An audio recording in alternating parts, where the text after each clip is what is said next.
Hai, selamat datang di channel gue. Di video kali ini gue bakalan bahas mengenai lanjutan dari anime Tsukigami Chibiku Isekai Dancho. Jadi video ini akan berisikan spoiler bagi kalian yang belum nonton season 2 ataupun baca manganya. Dan juga bagi kalian yang baru menemukan channel ini, silakan subscribe terlebih dahulu supaya channel ini terus berkembang. Oke, tidak usah lama-lama lagi, kita mulai saja ceritanya. 3, 2, 1.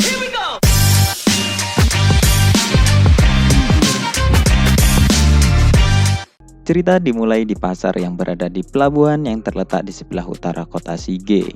Sesuai perintah Makoto, Mio saat ini sudah berada di sana untuk melakukan survei ke tempat yang akan digunakan untuk pengembangan perusahaan Kusunoha. Namun, saat ini Mio malah mencari bahan makanan yang cukup umum ditemukan di bumi, yaitu rumput laut dan ikan tuna cakalang. Hal ini karena Tomoe pernah mengatakan tentang sesuatu seperti membuatkan makanan yang disukai Makoto. Jadi, Mio kemudian menjadi sangat bersemangat untuk melakukan itu. Mio sebelumnya tidak pernah memasak. Namun, karena tekadnya untuk Makoto, Mio akhirnya mencoba untuk mulai belajar memasak dari awal dengan membuat ulang makanan yang sering dia makan. Namun, hasilnya tentu saja gagal. Mio kemudian belajar memasak dari para orc sewaktu dia berada di Asora, yang mana kemudian membuat kemampuan memasaknya meningkat. Namun, hal itu masih belum mencapai level kelezatan makanan yang berada di Shige. Mio kemudian terus mencoba berkali-kali meskipun dia gagal. Bahkan, dia pernah menundukkan kepalanya kepada seorang koki supaya dia diajari memasak, yang mana membuat Mio mulai memahami bagian dasar dari memasak. Di Shige, tidak ada petualang atau orang-orang di lingkup itu yang tidak mengenal Mio. Jadi, merupakan suatu kehormatan bagi para koki yang menerima permintaan Mio, yang Mio lakukan sambil menunduk. Namun, meskipun begitu, para koki tidak mengajarkan tentang resep rahasia restoran, karena itu akan berpengaruh pada bisnis mereka. Selama sebulan, Mio terus merelakan jam tidurnya untuk terus belajar memasak dengan ditemani oleh para koki. Dan hasilnya, Mio sekarang bisa membuat ulang makanan yang berada di Shige, meskipun itu belum sempurna. Meskipun begitu, perkembangan Mio bisa dibilang cukup cepat, dan juga selama Mio belajar memasak, sikapnya nampaknya mulai melunak ke petualang yang berada di sekitarnya. Dan sekarang, tujuan Mio berada di kota pelabuhan adalah membuat ulang makanan Jepang. Sebelumnya, Makoto sudah pernah menceritakan kehidupannya di Jepang kepada Tomoe, Mio, dan Shiki. Shiki menjadi sangat bersemangat tentang itu. Namun, Mio malah tidak begitu peduli. Yang dia pedulikan hanyalah tentang Makoto dan juga makanan Jepang. Berbeda dengan makanan Shige yang menggunakan bahan daging, makanan Jepang cenderung menggunakan produk laut. Dan karena itulah, Mio cukup bersemangat untuk datang ke kota pelabuhan ini. Karena dia mempunyai harapan bahwa kota ini memiliki bahan yang dia butuhkan. Namun, setelah berkeliling, Mio masih belum menemukan bahan yang dia cari, yang mana salah satunya adalah ikan kering dan juga rumput laut. Kota ini nampaknya mengedepankan kesegaran ikan, jadi cukup wajar bagi mereka jarang untuk mengeringkan ikan yang baru ditangkap. Mio terus berusaha untuk mencari ikan kering. Dan setelah beberapa saat, dia akhirnya pun mendapatkan informasi mengenai ikan kering. Namun, Mio masih belum bisa menemukan informasi mengenai rumput laut. Mio kemudian memutuskan untuk pergi ke pantai untuk melihat ikan keringnya. Dan juga di sana Mio juga ingin mencari informasi mengenai rumput laut. Setelah mencapai pantai, ada beberapa pondok yang mengantungkan ikan mereka, yang mana ternyata Mio baru tahu bahwa ikan yang dikeringkan memiliki bau yang lebih menyengat daripada daging. Dan setelah beberapa saat, akhirnya Mio menemukan rumput laut. Namun, orang di sana menyebut rumput laut sebagai sampah. Mendengar itu, Mio tidak memperdulikannya dan lalu mulai memilih rumput laut yang masih terlihat dalam kondisi yang bagus. Mio sangat berkonsentrasi saat memilih, hingga dia tidak memperhatikan ternyata ada orang yang berteriak ke arahnya. Dan lalu ternyata orang yang berteriak itu kemudian menyerang Mio, yang mana membuat Mio terjatuh ke laut dan menghanyutkan bahan-bahan yang sudah dia kumpulkan dengan hati-hati. Setelah itu, Mio kemudian berdiri. Namun, tiba-tiba ada serigala perak yang menggigitnya. Yang ternyata bukan orang yang menendang Mio, melainkan serigala perak itu. Mio kemudian dengan mudah melepaskan gigitan dan membanting serigala itu. Namun, di saat Mio akan membunuh serigala itu, ada sesosok bayangan hitam yang tiba-tiba menghalanginya. Mio kemudian mengamati orang yang baru saja muncul, yang nampaknya dia menjadi ketakutan setelah melihat hasil serangan kipas Mio yang mengarah ke laut. Yang ternyata serangan Mio telah membelah air laut. Sesosok bayangan itu ternyata adalah seorang wanita yang bernama Hibiki. Hibiki kemudian memohon ampun atas perbuatan serigalanya, dan dia akan bertanggung jawab atas perbuatan serigalanya. Setelah mengamati Hibiki, Mio kemudian mengatakan bahwa dia akan memaafkannya jika dia mentraktirnya makan, dan juga membantunya untuk memilih rumput laut, yang mana kemudian disetujui oleh Hibiki. Mio kemudian mengambil beberapa rumput laut dan memperlihatkannya ke Hibiki, yang mana tanpa diduga, Hibiki ternyata memiliki pengetahuan tentang rumput laut dan juga tentang wakame yang digunakan untuk membuat miso. Mendengar ini, Mio kemudian menjadi sangat senang dan lalu memeluk Hibiki sambil memegang wakame dan rumput laut. Dan di sini, Mio masih belum menyadari bahwa dia sebenarnya bertemu dengan pahlawan Limia, yaitu Otonashi Hibiki. Dan lalu, sudah 2 hari sejak pertemuan Mio dan Hibiki. Dan ternyata, Hibiki dan teman-temannya sekarang ingin menuju ke Shige untuk berlatih dan mencari senjata yang kuat. Dan mereka saat ini melewati kota pelabuhan karena ini merupakan rute terpendek untuk menuju ke sana. Meskipun sudah 2 hari, Mio masih belum menyadari bahwa Hibiki adalah pahlawan dari Limia. Dan Mio sekarang menemani kelompok Hibiki menuju ke Shige. Dan selama 2 hari ini, Hibiki juga mengajari Mio tentang memasak hidangan laut yang diketahuinya. Mio dan Hibiki saat ini juga sedang membicarakan tentang makanan. Namun, Woody yang merupakan salah satu anggota kelompok Hibiki kemudian menyela dan bertanya tentang siapa sebenarnya Mio itu. Mio kemudian menjawabnya bahwa dia adalah seorang petualang dan juga merupakan anggota dari sebuah perusahaan. Dan saat ini, Mio berada di sini karena dia sangat tertarik untuk memasak. Mendengar itu, Breda yang merupakan salah satu anggota juga kemudian mengatakan bahwa yang dikatakan Mio cukup aneh.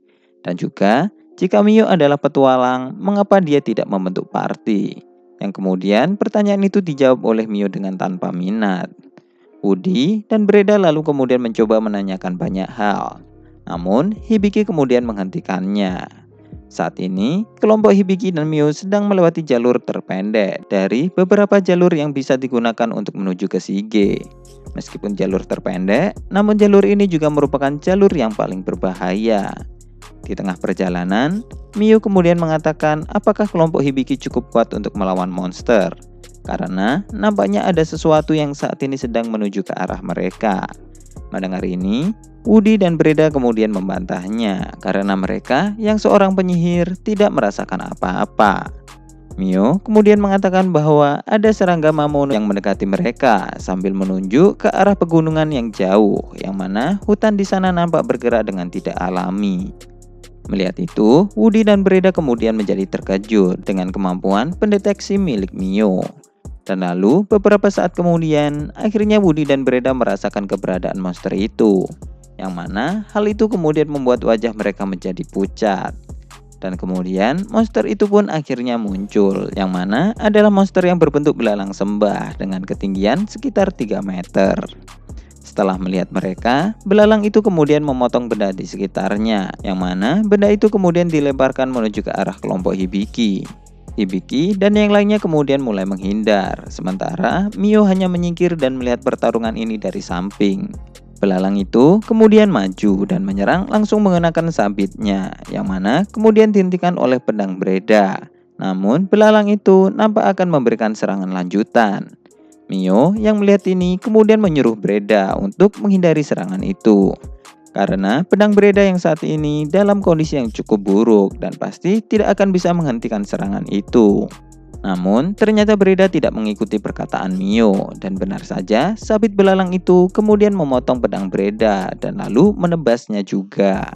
Serangan itu memang tidak membunuhnya, namun cukup membuktikan bahwa kelompok mereka saat ini sedang terpojok. Melihat ini, Hibiki kemudian meminta bantuan ke Mio. Mendengar ini, Mio kemudian menjadi merasa kecewa dan lalu mengatakan bahwa Hibiki dan yang lainnya itu lemah.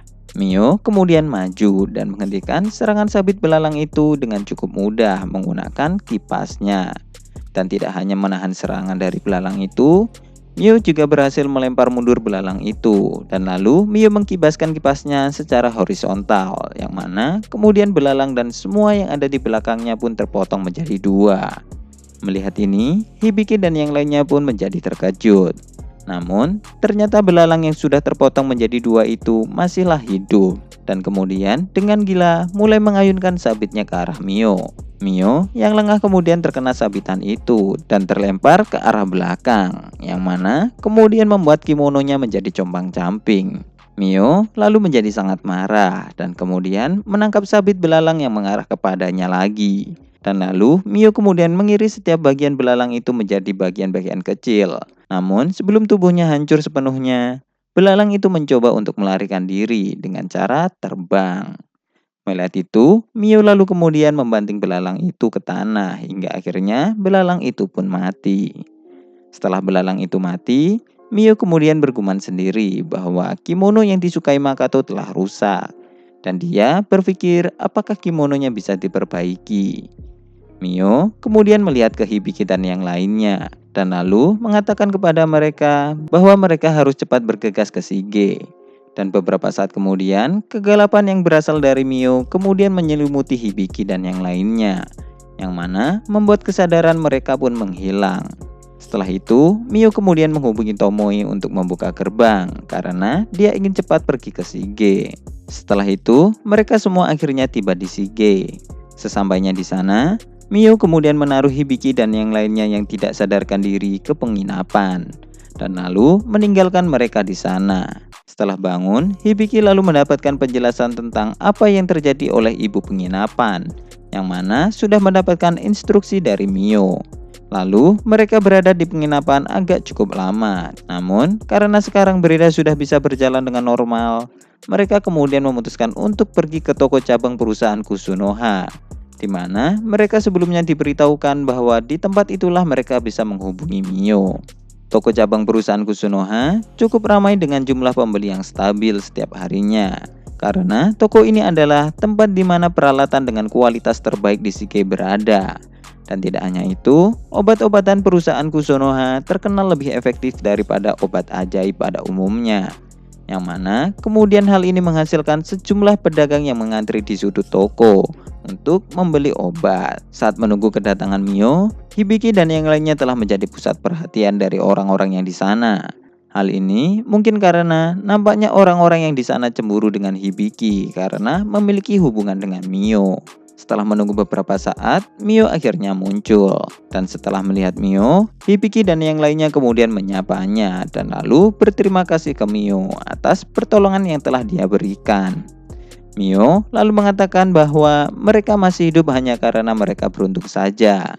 Dan Mio menyelamatkan Hibiki. Hibiki belum mengajarinya untuk membuat dashi dari hasil laut dan juga ikan kering.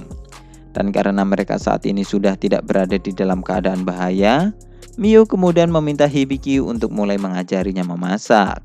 Namun, Woody kemudian menolaknya karena mereka harus menjalankan tujuannya, yang mana mereka datang ke Shige dengan tujuan untuk berlatih dan mencari peralatan dan senjata yang bagus demi mengalahkan Jenderal Iblis. Dan oleh karena itu, mereka tidak mempunyai waktu luang. Mendengar itu, Mio lalu kemudian mengatakan supaya mereka menghentikan itu karena dengan level mereka yang sangat rendah, mereka hanya akan menjadi makanan monster jika mereka memasuki gurun. Meskipun begitu, Hibiki masih mengatakan bahwa mereka masih harus menjadi lebih kuat. Dan lalu, Mio dan kelompok Hibiki kemudian memulai beberapa perdebatan. Dan lalu, mereka kemudian memutuskan untuk melanjutkan obrolan mereka di meja seberang, supaya mereka tidak mengganggu orang lain. Setelah itu, mereka semua kemudian melanjutkan pembicaraan. Namun, kali ini, Beren juga ikut bergabung. Setelah mendapatkan izin berbicara dari Mio, Beren lalu mengatakan bahwa dia ingin Hibiki untuk mengajari Mio memasak. Dan jika mereka mau melakukannya, maka Beren akan memberikan semua peralatan yang mereka butuhkan dengan gratis dalam waktu 3 hari. Dan untuk pengaturan waktunya, Hibiki dan yang lainnya bisa pergi ke gurun pada siang hari. Sementara pada malam harinya, mereka akan mengajari Mio untuk memasak. Dan juga kelompok Toa nantinya bisa menemani mereka untuk menambah keamanan. Woody kemudian meminta bukti bahwa kelompok Toa bisa dipercaya saat menemani mereka. Beren lalu mengatakan bahwa kelompok Toa adalah yang terkuat di Shige, yang mana rata-rata anggotanya berlevel 450, dan juga wajah mereka saat ini cukup terkenal, sehingga mereka tidak akan mungkin untuk melakukan sesuatu yang aneh. Beren lalu kemudian menanyakan tentang keputusan Hibiki. Dan setelah berpikir, Hibiki kemudian menerima tawaran itu. Dan kemudian beberapa waktu telah berlalu, dan sudah banyak hari yang telah Hibiki lewati. Hibiki lalu merasa bahwa beberapa bulan telah berlalu dengan singkat. Peralatan yang dibuat oleh Beren juga ternyata memiliki kinerja yang sangat menakjubkan. Dan lagi, kelompok Toa telah memberikan bantuan yang cukup besar dalam pelatihan mereka. Toa memiliki gaya bertarung yang mirip dengan Hibiki, yang mana adalah tipe yang menggunakan kecepatan sebagai senjata. Toa dan Hibiki pernah bertarung beberapa kali. Pada awalnya, Hibiki telah kalah telak dari Toa, karena nampaknya trauma yang dimiliki akibat pernah kehilangan salah satu anggota kelompoknya masih membekas pada Hibiki. Namun, seiring berjalannya waktu dalam pelatihan, Hibiki nampaknya sudah mulai bisa mengatasinya. Awalnya, Hibiki dulu sempat bingung ketika dia dikalahkan oleh Toa yang memiliki level yang lebih rendah darinya. Namun, Mio kemudian menjelaskan bahwa level tinggi hanyalah bukti bahwa orang telah melakukan banyak pembunuhan. Dan lalu, terkadang pada suatu malam, Mio kemudian menembus penghalang yang dipasang Hibiki. Dan lalu menyeret Hibiki untuk mengajarinya memasak. Dan di saat itu, Mio tanpa terlihat sangat bahagia ketika dia diajari memasak oleh Hibiki, yang mana kemudian membuat Hibiki perlahan menaklukkan rasa traumanya. Namun, Hibiki secara tidak sadar, dia juga semakin bergantung kepada Mio. Dan lalu, malam terakhir sebelum mereka pergi dari Shige pun tiba. Pesta telah dibuat pada malam itu, dan banyak dari petualang yang merasa sedih akan kepergian mereka. Dan bahkan beberapa dari mereka ada yang kemudian memutuskan untuk ikut ke kelompok Hibiki supaya mereka tidak terpisah. Freda dan Woody telah mabuk berat dan beberapa saat kemudian mereka menghilang dari pesta. Mungkin mereka telah diculik oleh beberapa gadis untuk melampiaskan gairah mereka. Sementara itu, Chia nampak bersenang-senang dengan saudara perempuan Toa, yaitu Rinon. Dan di sisi lain, Hibiki saat ini sedang berada di benteng kota sambil melihat pemandangan Shige dan jalan raya. Beberapa saat kemudian, Mio lalu mendatanginya. Mio datang ke sana karena nampaknya Hibiki ingin mengatakan sesuatu kepadanya. Dan setelah mereka saling menatap, Hibiki kemudian menundukkan kepalanya dan berterima kasih atas semua bantuan dari Mio. Karena jika saja tidak bertemu dengan Mio, mereka mungkin tidak akan selamat sampai ke sini. Dan juga tidak bisa memenuhi kerinduannya akan dunia lamanya. Yang mana Hibiki sebelumnya sangat kaget dan merasa nostalgia ketika melihat adanya katana di toko. Meskipun Beren kemudian mengatakan bahwa katana tidak akan cocok dengan Hibiki. Hibiki dulu pernah belajar tentang kendo dan juga anggar ketika dia masih di bumi. Namun semenjak datang ke dunia ini, teknik bertarung Hibiki sudah mengalami banyak sekali pencampuran dan memang tidak membuatnya cocok lagi untuk menggunakan katana. Setelah berterima kasih dan mengingat masa lalunya, Hibiki kemudian mengajak Mio untuk bergabung dengan kelompoknya. Namun, Mio langsung menolak itu. Hibiki lalu juga menanyakan bahwa jika ada situasi di mana kekuatan Mio diperlukan untuk mengatasinya, apakah Mio akan berubah pikiran? Meskipun begitu, sampai saat ini Hibiki belum memberitahukan Mio bahwa dia adalah seorang pahlawan. Dan Mio sendiri tidak menyadarinya karena selain pengetahuan dan teknik memasak, tidak ada yang penting baginya. Mio kemudian menjawab pertanyaan Hibiki bahwa dia tidak peduli dengan dunia ini, karena yang terpenting baginya adalah Makoto. Awalnya, Hibiki berniat akan mengungkapkan bahwa dia adalah seorang pahlawan. Namun, jawaban Mio yang mengatakan bahwa dia tidak peduli dengan dunia ini kemudian merubah pikirannya. Hibiki kemudian merasa penasaran dengan siapa itu Makoto yang dicintai oleh Mio. Hibiki pernah mendengar dari Toa bahwa Makoto berada di level yang sama sekali berbeda dengan mereka. Dengan memikirkan ini, Hibiki kemudian berpikir akankah Makoto bisa menyelamatkan dunia ini jika dia melakukannya. Namun untuk saat ini, Hibiki telah ditolak dan Mio juga mengatakan bahwa dia tidak tertarik untuk mengikuti siapapun selain Makoto. Dan setelah pembicaraan itu, akhirnya mereka pun berpisah. Oke, sekian dulu untuk pembahasan video kali ini. Untuk kelanjutannya bakalan kita bahas di video selanjutnya. Dan juga silakan tulis pendapat kalian di kolom komentar. Dan juga jangan lupa like dan subscribe. Terima kasih sudah mendengarkan dan goodbye.